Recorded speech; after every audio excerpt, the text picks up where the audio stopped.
uko Nasit natap nelak uko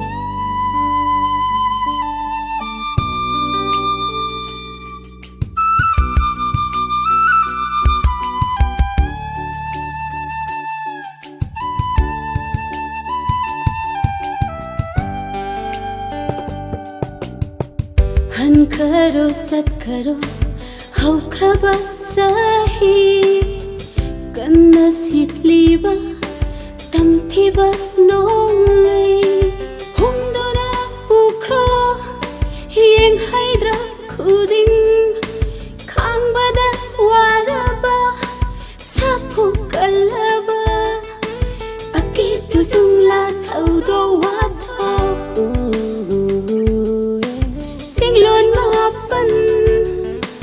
lan na hum kharo Singlon mapan lan na pu kharo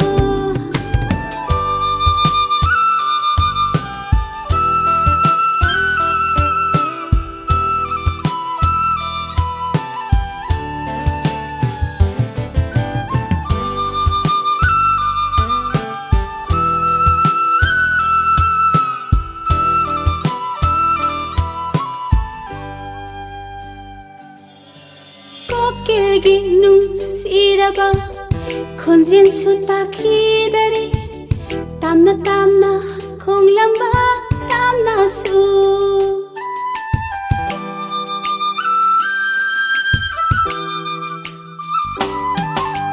Kokilgi nung siraba Khonzin su takhidare Tamna tamna khong lamba tamna su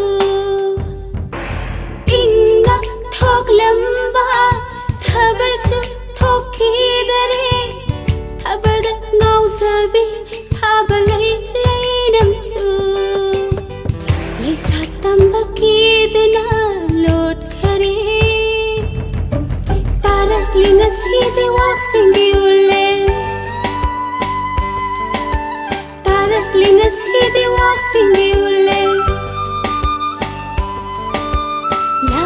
LAKLE ANOUBA sahi harau nungai mapau puduna LAKLE ANOUBA sahi harau nungai mapau puduna LAKLE ANOUBA sahi LAKLE ANOUBA sahi LAKLE ANOUBA sahi LAKLE ANOUBA sahi LAKLE ANOUBA sahi LAKLE ANOUBA sahi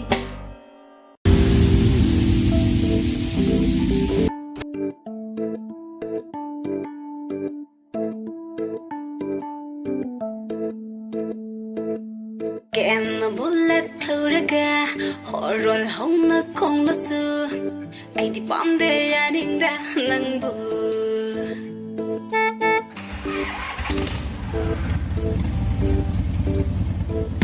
Kena bullet thuraga horol ahauba konglasu ai di pamde yaninda nangbu Kanana buya toina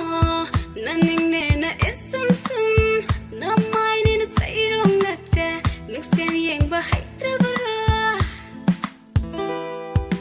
Kena bullet thuraga horol ahau ba khong masu ai di pam de yaning de nangbu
na bullet thuraga horol hona kong lasu ai di pam de ya ning da nang bu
Music.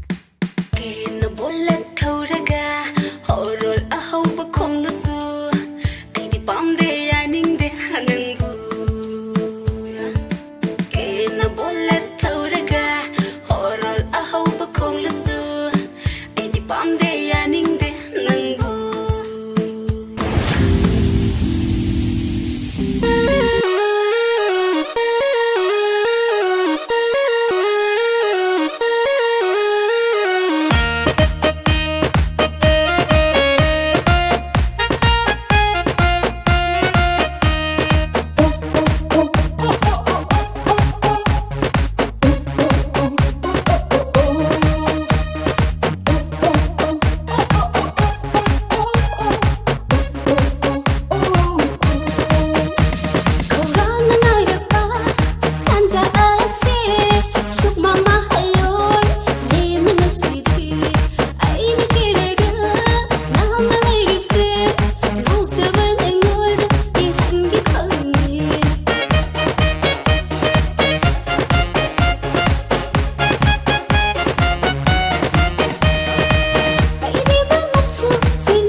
Lai